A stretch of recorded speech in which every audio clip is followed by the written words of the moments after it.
Welcome to Washington Today on C-SPAN Radio for Wednesday, September 6, 2023. Senate Republican Leader Mitch McConnell holds his first news conference since his health scare last week, with the second episode of freezing up before cameras for about half a minute. Secretary of State Anthony Blinken makes a surprise visit to Ukraine, announcing more than $1 billion in new aid as Ukraine continues with its slow-going military counteroffensive against the Russian military.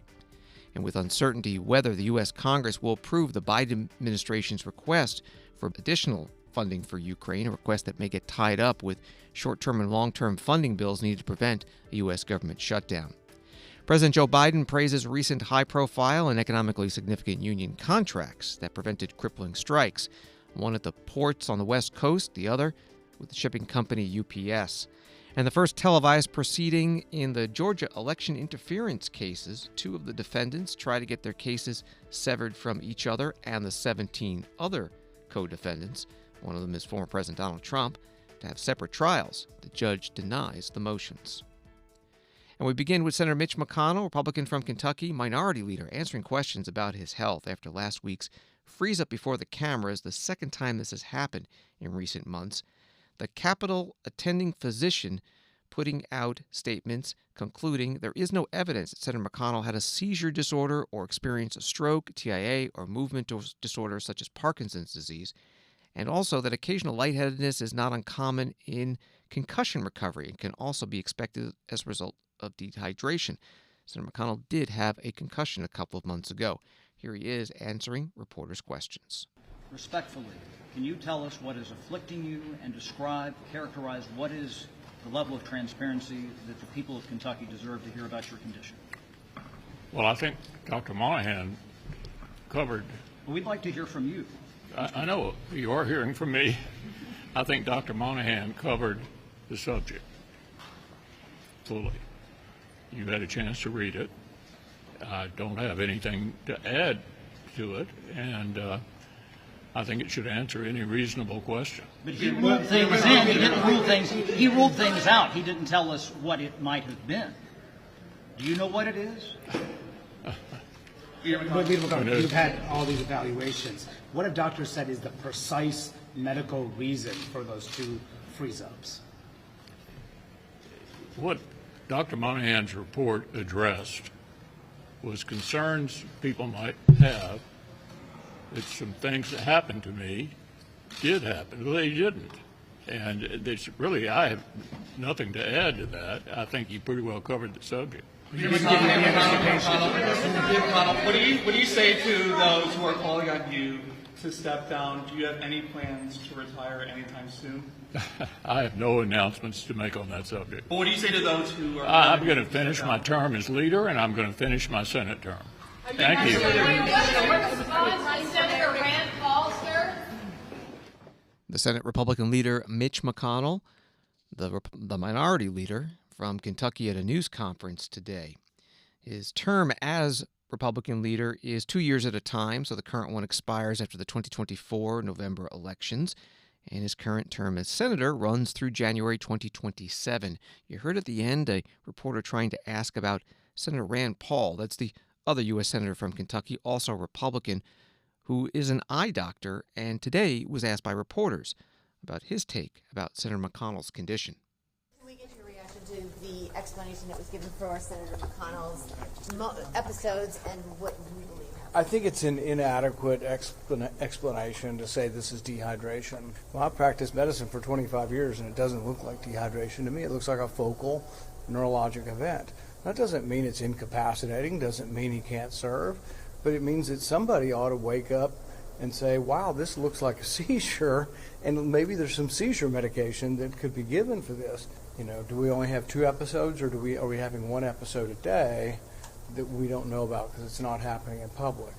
Now, it isn't my business to tell anybody else to reveal their medical records, but at the same time, I think if you go halfway and you reveal stuff that doesn't make any sense, it just leads to more questions. Senator, given what you've seen in your medical background, are you confident in his ability to lead the conference? I can't make any comment on that other than my personal interaction with him has been fine, and I think he's been up to the task. And so this isn't a criticism of him or anything. It's a criticism of the way it's being handled publicly, by giving a diagnosis that everybody thinks is a lot less than what it actually is. So then people automatically think, wow, it's a lot worse than it actually is. But it could be something very treatable. Seizures are treated. Many people in high-functioning jobs have seizures. Many seizures after trauma go away. But there's a lot of things I don't know. That's Senator Rand Paul, Republican from Kentucky, with reporters today in Washington. He is an eye doctor. This is Washington Today, and now to Ukraine. This from Associated Press, Dateline Kyiv. A Russian missile struck an outdoor market in eastern Ukraine on Wednesday, killing 17 people and wounding dozens, officials said. The deadly attack came as U.S. Secretary of State Anthony Blinken arrived in Kyiv and was expected to announce more than $1 billion in new American funding for Ukraine in the 18-month-old war. This is the first high-level U.S. visit to Ukraine since Ukraine launched the military counteroffensive against Russian forces occupying eastern Ukraine. Secretary Blinken held a meeting with the Ukrainian President Volodymyr Zelensky and then a news conference with the Foreign Minister Dmytro Kuleba to announce the new money. The United States is committed to empowering Ukraine to write its own future. In the crucible of President Putin's brutal and ongoing war, the United States and Ukraine have forged a partnership that is stronger than ever and growing every day. We will continue to stand by Ukraine's side, and today we're announcing new assistance totaling more than $1 billion in this common effort. That includes $665.5 million in new military and civilian security assistance. In total, we committed over $43 billion in security assistance since the beginning of the Russian aggression. Now, since I was last here almost exactly 1 year ago, Ukrainian forces have taken back more than 50% of the territory seized by Russian forces since February of 2022. In the ongoing counteroffensive, progress has accelerated in the past few weeks. This new assistance will help sustain it and build further momentum. The assistance includes an additional $175 million in drawdown authority that will provide significant support for Ukraine's air defenses, a critical need, as you've heard Dmytro say, among other areas. Another $100 million in foreign military financing to support Ukraine's longer-term military needs. $300 million to support law enforcement efforts to restore and maintain law and order in liberated areas. We're sending our first delivery of mine-resistant ambush-protected vehicles to Ukraine's border guards and police, some of whom I'll have an opportunity to visit with tomorrow. And we're providing critical assistance for demining to help clear Russian landmines, unexploded ordnance, and other daily remnants of war killing and maiming civilians. Ukraine is now the world's most heavily mined country. 30% of its territory is potentially covered with mines. Russia's weapons of war have killed hundreds of civilians and threatened to put millions at risk for years, even decades to come. The new security funding that we're announcing today will also be bolstered by the arrival of U.S. Abrams tanks this fall and by training for Ukrainian pilots on F-16s in the United States, complementing training that is already underway in Europe. Even as we maximize our support for Ukraine to counter the current Russian aggression, we're committed to helping Ukraine build a force for the future that can deter and defend against future aggression. Today, with President Zelensky, I discussed longer-term sustainable security arrangements, which will provide ongoing security assistance and modern military equipment across land, air, sea, and cyberspace, as well as training and intelligence sharing. The State Department is leading these discussions, which will continue in the months ahead. Secretary of State Anthony Blinken at a news conference with the Foreign Minister of Ukraine today in Kyiv. A story from Reuters, the U.S. government has provided more than $43 billion in weaponry and other military aid to Ukraine since the Russian invasion in February 2022. Several Republican presidential hopefuls have questioned U.S. aid, fueling concerns over whether Washington will maintain its support for Ukraine once the U.S. 2024 election campaign intensifies. That from Reuters. In Washington, Senator Patty Murray, Democrat from Washington State and chair of the Appropriations Committee, spoke about the plan to debate government funding bills, including the regular full fiscal year bills, a short-term bill known as a CR, continuing resolution that would prevent a government shutdown come October 1st, which is the new fiscal year, and also the supplemental spending requests, including aid for Ukraine. We have provided a clear, bipartisan roadmap to fund the government under extremely difficult constraints, proving Congress can work together and through its differences. The next step, as you just heard, is to bring these bills to the floor, and we will start next week with the MilCon VA, Ag FDA, and the THUD bill.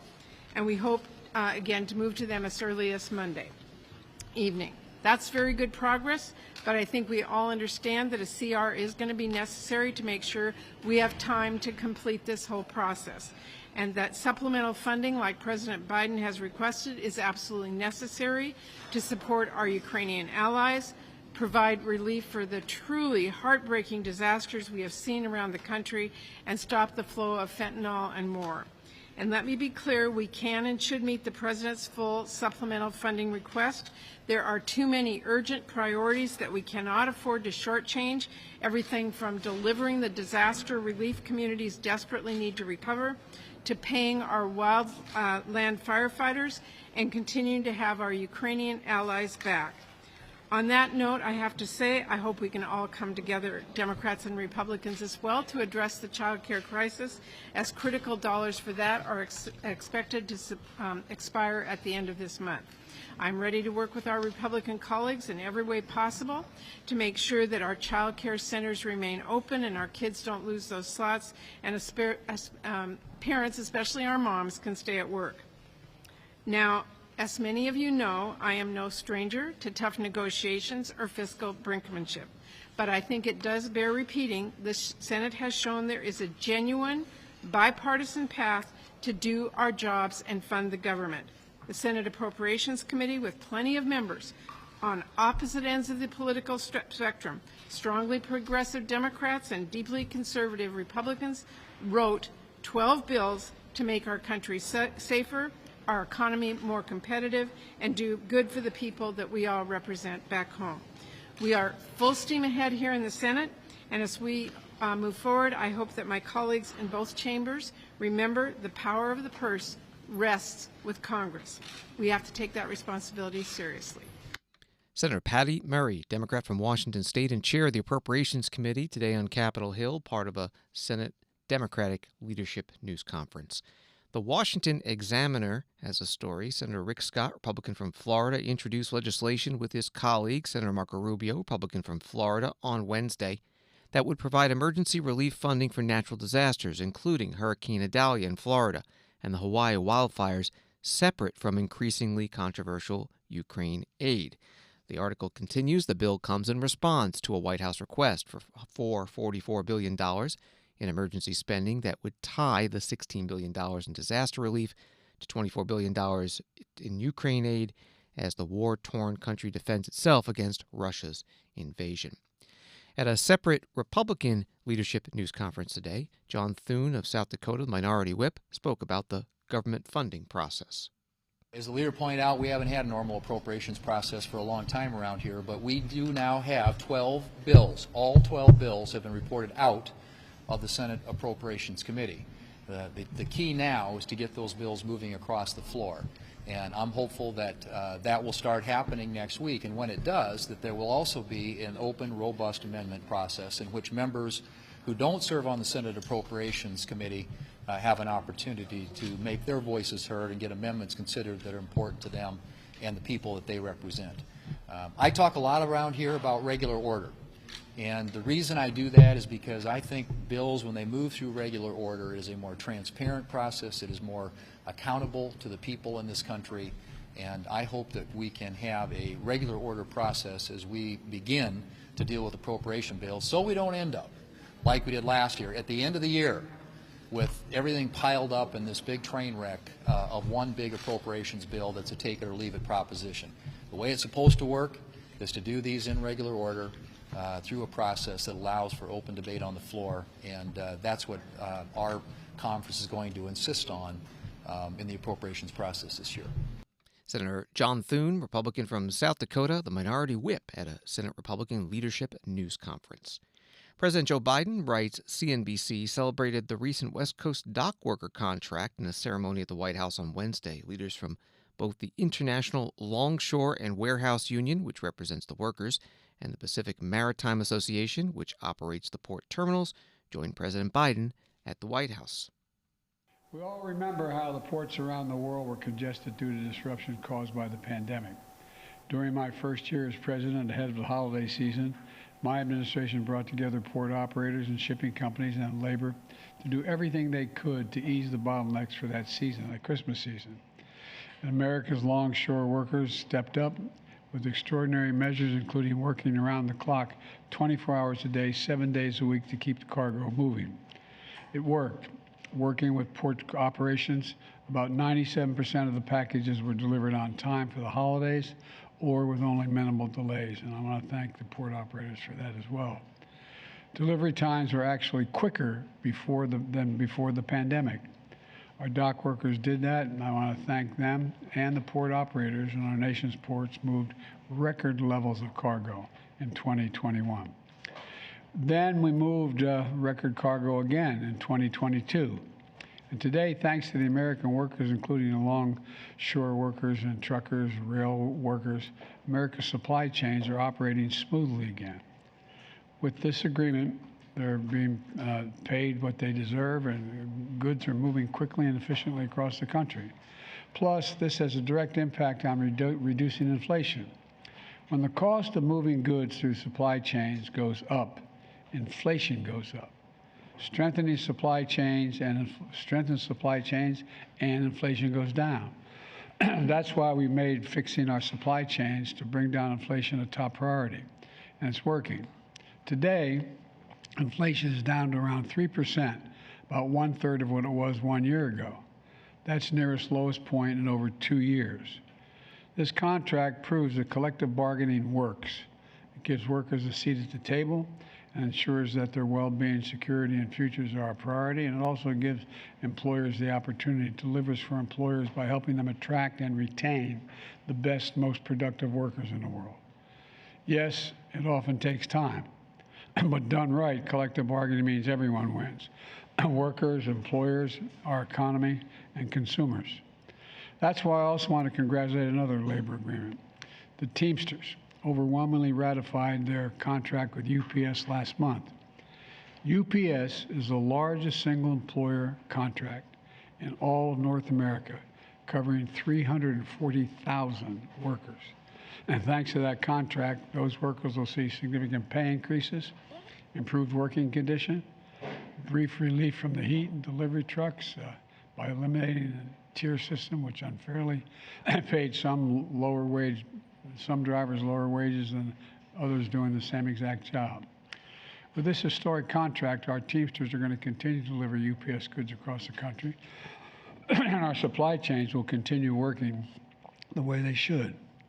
President Biden today at the White House. The CNBC article about this event also has this paragraph: the White House's embrace of the dock workers' contract comes as another major union fights over its deal. The United Auto Workers may strike when their contract expires on September 14th if a deal can't be reached. The UAW, which represents 146,000 workers, is asking for a 46% increase in pay, a 32-hour work week with 40 hours of pay, and the return to a traditional pension system. That from CNBC. As President Biden makes the case for his economic agenda, including support for unions, as he runs for re-election in 2024, a number of Republicans have a different view. Senator Joni Ernst of Iowa telling reporters today that she heard a different story when she was in her state over the August Senate recess. Welcome back, everybody. I'd like to say it's great to be in Washington, D.C., but I think I prefer Iowa. And for those of you that had the opportunity to come out, spend some time in Iowa, go to our great state fair, we appreciate your support. I finished up the 99-county tour while I was at home in Iowa, and it was great to get out across the state. But while I was out and about and talking to families and talking to manufacturers and other industries, it was abundantly clear that Iowans are very, very frustrated with the state of the economy. And it really didn't matter what industry or what location I was in. They are frustrated. They're frustrated with this administration. They're frustrated with Bidenomics. It is increasingly difficult to support their families. And it's really tough because even in my communities in southwest Iowa, where I was born, where I was raised, and where I live today, seeing the men and women that I have grown up with, they are 2 full-time income families now taking on additional jobs just to make ends meet. So folks, when the president is out there talking about how successful Bidenomics has been, I'm pulling the BS card on this, and I'm throwing it down, because things are rough on our families. There's no getting around it. And I know sometimes you're in this bubble here in D.C., but again, folks, if you can get out to Iowa, any of our great states, you're going to see a different story when it comes to our families and our businesses. So please pay attention. Senator Joni Ernst, Republican from Iowa, with reporters today.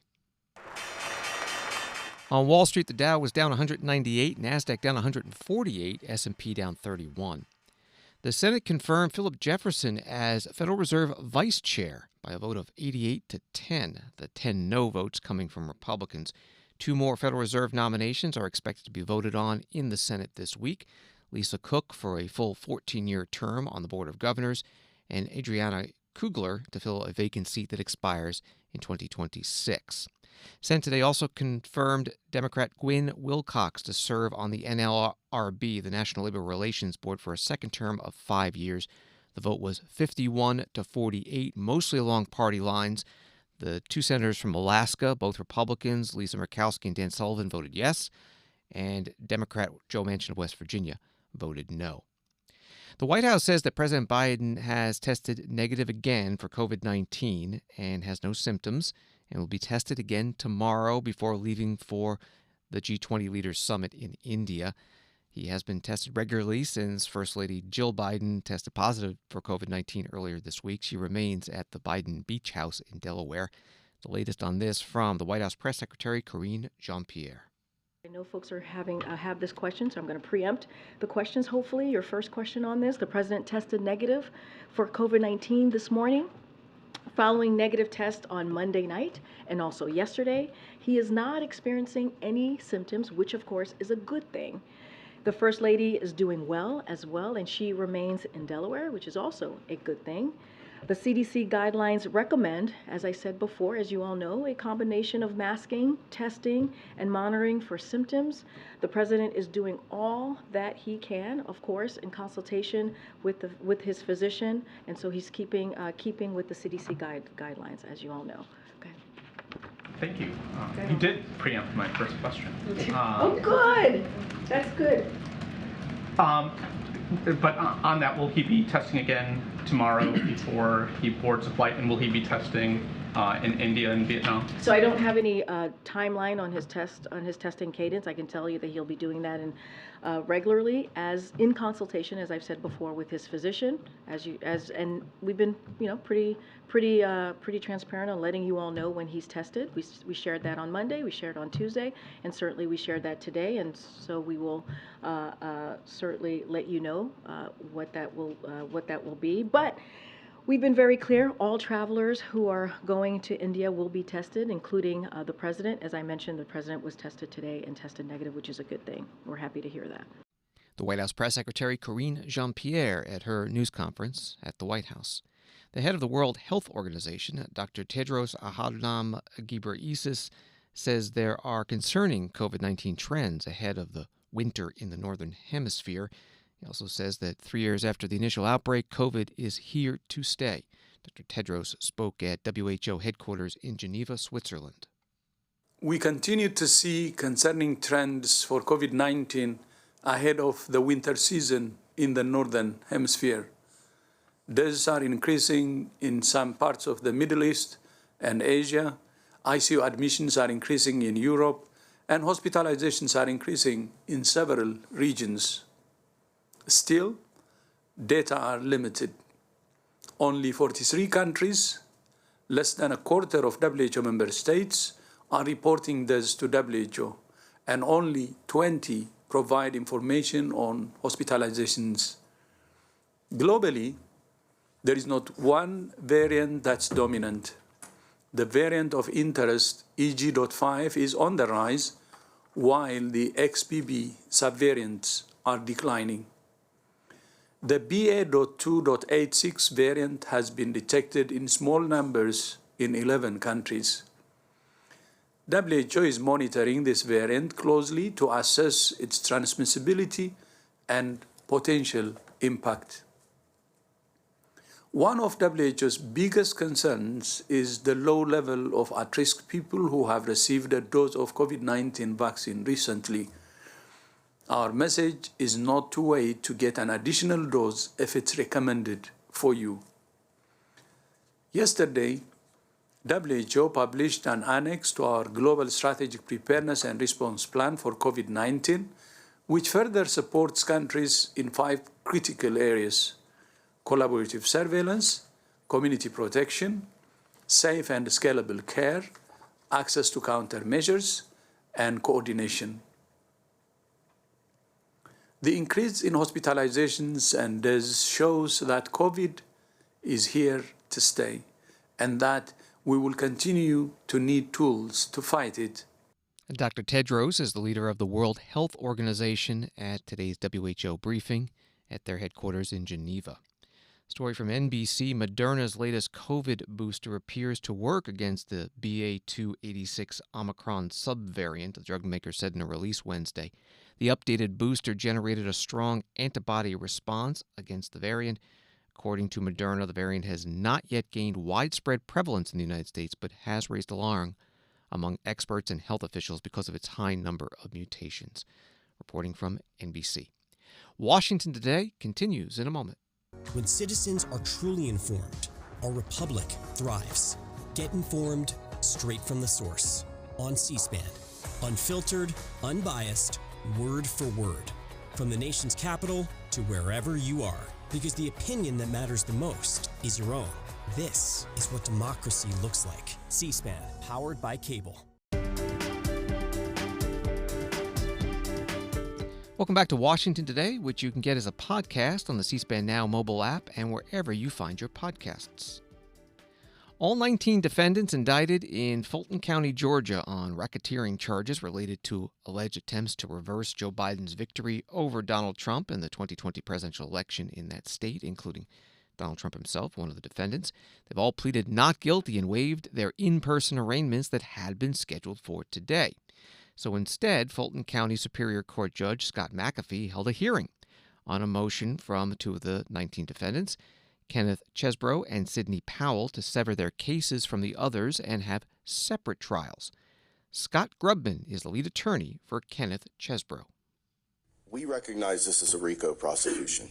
We recognize that, and we do recognize that part of RICO is, providing prosecutors, at least the state would argue this, and there is some case law to suggest this, providing prosecutors with a little more ability to bring in conduct that's maybe broader than had they charged a direct crime. For example, in this case, there are, I would argue, 3, 4, or 5 separate alleged conspiracies really contained in one alleged conspiracy in this indictment. Mr. Chesbrough is only concerned in terms of the evidence or allegations with what I'm going to call the alternate elector alleged conspiracy.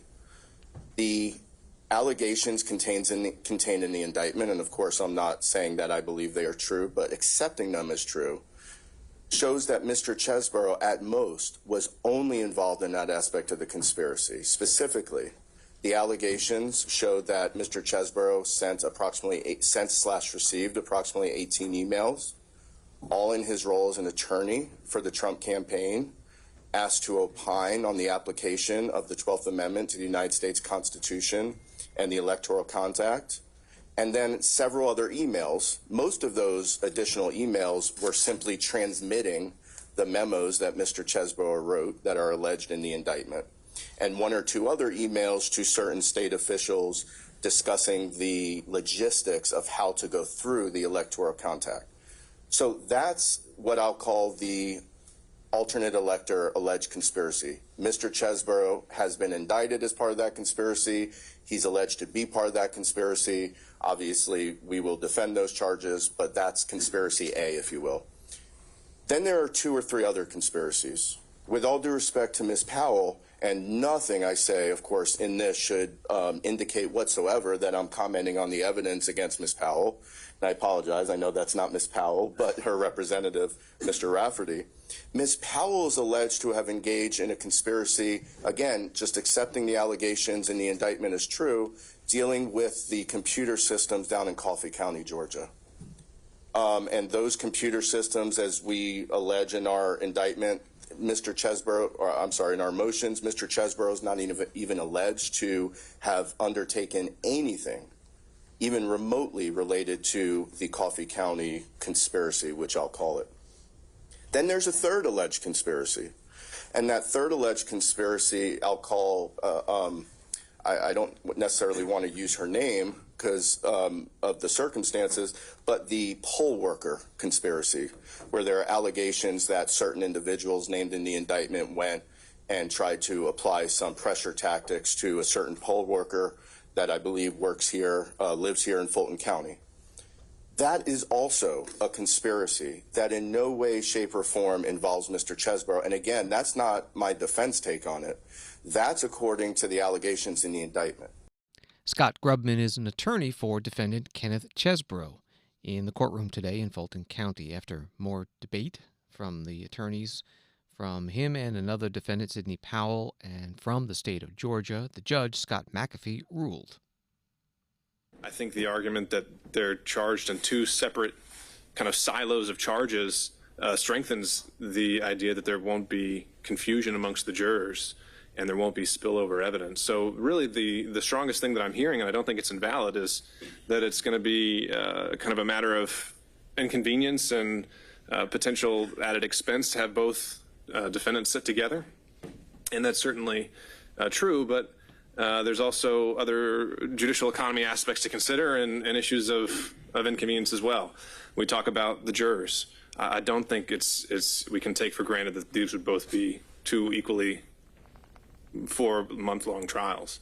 I think it could easily be twice that with multiple defendants, and I think we need to take into account the fact that one docket goes entirely on hold while this case is going.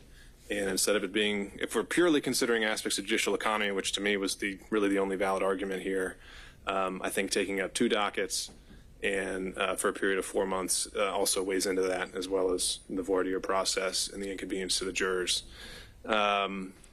So based on what's been presented today, I'm not finding that severance from Mr. Chesbrough or Powell is necessary to achieve a fair determination of the guilt or innocence for either defendant in this case.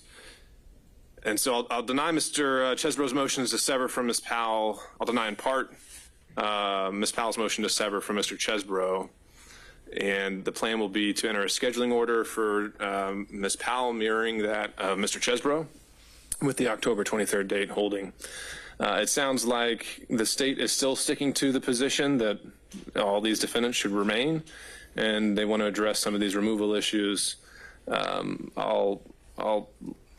I'm willing to hear that. I remain very skeptical, but we can. I'm willing to hear what you have to say on it. And so, but again, because we're on a limited time frame, I don't think we have the luxury of waiting. Fulton County Superior Court Judge Scott McAfee in today's first televised proceeding in the election interference racketeering cases in Georgia. And Kenneth Chesbrough, one of the 19 defendants scheduled to go on trial October 23rd. Associated Press out of Jakarta, Indonesia, writes that Vice President Kamala Harris said Wednesday that those responsible for the effort to overturn the results of the 2020 presidential election and the ensuing violence at the U.S. Capitol must be held accountable, even if that means Donald Trump. Federal prosecutors have indicted Donald Trump, the frontrunner in the 2024 Republican presidential nomination, for his efforts to cling to power in 2020. The former president also has been charged in Georgia in a scheme to subvert the will of voters who elected Democrat Joe Biden instead of giving Donald Trump a second term. Again, this is from the AP article. It also has this: the White House has been circumspect in addressing the issue of criminal charges against Donald Trump, who has pleaded not guilty, to avoid any whiff of political meddling in the work of prosecutors, particularly as President Biden seeks a second term in 2024. But both President Biden and Vice President Harris have been outspoken about what they view as the very real danger to American democracy in the aftermath of the 2020 election. That from Associated Press. Here is Vice President Harris speaking in an interview with Associated Press. You mentioned holding people accountable. Obviously, a big issue right now is the indictments against President Trump. Is that part of what you mean about holding people accountable for January 6th? Well, as you know, I spent the majority of my career as a prosecutor. I believe that people should be held accountable under the law. And when they break the law, there should be accountability. And I support it when it happens. And does that extend to the former president? Well, everyone has their right to their day in court. But absolutely, people should be held accountable, but under our system of law, right?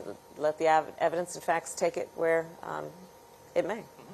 Vice President Kamala Harris in an Associated Press interview during her trip to Indonesia for the U.S.-ASEAN Summit, meeting with the leaders of the Association of Southeast Asian Nations. A former leader of the group Proud Boys, Enrico Tarrio, was sentenced to 22 years in prison for his role in the January 6, 2021 attack on the U.S. Capitol. Sentence was handed down by a federal judge in Washington late Tuesday. It's the longest sentence yet for a January 6th riot defendant. C-SPAN spoke with USA Today Justice Department correspondent Bart Jensen. He was convicted of 6 charges, the most serious of which was seditious conspiracy. There was also conspiracy to obstruct an official proceeding, which of course was Congress counting the Electoral College votes, and also a couple of other interfering with police and damage to federal property. So the judge was sentencing a handful of Proud Boys defendants who were tried in April, convicted. 4 of the 5 were convicted of seditious conspiracy. And so he's been handing down some of the longest. The judge, U.S. District Judge Timothy Kelly, has been handing down some of the longest sentences yet in the January 6th riot. When it comes to the 22 years that Mr. Tarrio received, how was that reached? What guidelines were given as far as that number is concerned? Well, they total up the sentencing guidance for each of those charges, and then there were enhancements in one case for terrorism, meaning that the actions that he took were intended to influence the government through either intimidation or coercion. His lawyers obviously argued that he was not a terrorist. He was, not trying to use violent means to achieve his ends, but he was convicted of seditious conspiracy and the other charges. The judge, Kelly, ruled that terrorism could be applied. Kelly did say that he understood it wasn't trying to blow up buildings or kill people, but that the standards of interfering with the government applied. And so enhancements to the sentence were applied for that. Did Mr. Tarrio address the court in any way? He did. He spoke for several minutes. He apologized to law enforcement officers who he said, he was not trying to mistreat. He said he apologized to the citizens of D.C., saying that he wouldn't want his own city overrun with people in a riot. And he asked for mercy, saying he knew he was looking at a long sentence. His defense lawyers asked for no more than 15 years. He's 39 years old, and asked the judge not to take away his 40s from him. But Judge Kelly, nevertheless, sentenced him to 22 years. Did the judge respond to those pleas from him or his lawyers? What was the judge's tone during this time? Well, he said he quibbled with the defense lawyers, saying they were basically trying to relitigate the case and saying, the jury already convicted you of these charges. You can't say you didn't do it. One of his defenses and an argument that his lawyers were making during the day yesterday was that he wasn't at the Capitol on January 6th. He had been arrested a couple of days before and left the city. He was in Baltimore, and his lawyers said that he did not contact people on January 6th, that he never directed anyone to assault the police and never directed anyone to destroy government property. But the judge said, he was convicted of leading this conspiracy, of basically organizing 200 people to come to Washington to, he would say, protest, but what became a riot and ransacking of the Capitol, and that he should have foreseen that kind of violence could erupt after directing those people here. So the judge dealt with each of the claims, but basically said that he wasn't buying it. Bart Jansen is USA Today Justice Department correspondent, a C-SPAN interview. Enrique Tarrio's lawyers say they will appeal the 22-year sentence he received on Tuesday. His lawyers had sought 15 years in prison. Prosecutors wanted 33 years. Kenneth Weinstein is director of the Homeland Security Department's Office of Intelligence and Analysis, and he said today at a program hosted by the Atlantic Council that the main difference in terrorism threats to the U.S. between the time he left the federal government in 2009 and the time he returned in 2022 was the rise of domestic violent extremism as opposed to foreign terrorist organizations or state actors as a major threat to the homeland. He also said that when it comes to domestic terrorism, it's vital to balance protection with safeguarding civil liberties and privacy. On one hand, domestic terrorism is, as everybody in the intelligence community has said, is the most serious terrorism threat we're facing today. And we have to do everything we can to prevent those attacks from happening. But on the other hand, it is in many ways the most constitutionally fraught and complicated, both for intelligence and law enforcement personnel. And the problem, of course, is that so much of domestic terrorism and domestic violent extremism grows out of political thought, political rhetoric, which is the most protected thought and rhetoric under the First Amendment. And finding that dividing line between communications and rhetoric that is protected and that which is designed to generate violence and is not protected is not as easy as it seems. I mean, you can take a look at some of the more celebrated events, examples of domestic terrorism, and see that, whether it's January 6th or Portland and other similar events in the year prior. And on those days, in those events, you had people who were domestic terrorists. They were engaging in violence that was motivated by ideology. But you also had people who were following the greatest traditions of American democracy, voicing their political views out of the streets, which is fully protected. I just highlight that because, as an example, because that dividing line is not so clear. And it's really important that we work hard to make sure we direct our efforts only against the unprotected communications and actions and not the protected actions. And that's why, because it's such a challenge, that is why we're significantly ramping up our civil liberties and privacy efforts across the board to make sure we get it right. That's why we set up the Transparency and Oversight Program Office I mentioned. That's why we've doubled the staff of the intelligence oversight personnel within INA. That's why we've significantly enhanced and expanded training programs within INA about the Attorney General guidelines that are designed to protect privacy and civil liberties. That's why we're doing the reviews I just talked about so many different aspects, most sensitive aspects of our operations. That's why we're revising the guidance for our open source collection and our human intelligence collection. That's why we're expanding the review that's conducted by the General Counsel's Office, the Civil Rights and Civil Liberty Office, and the Privacy Office within DHS of intelligence products within DHS. And that's why I welcome, as I said earlier, the dialogue with the Hill, with civil liberties community groups, and with groups like this about how we should best pursue that dual function.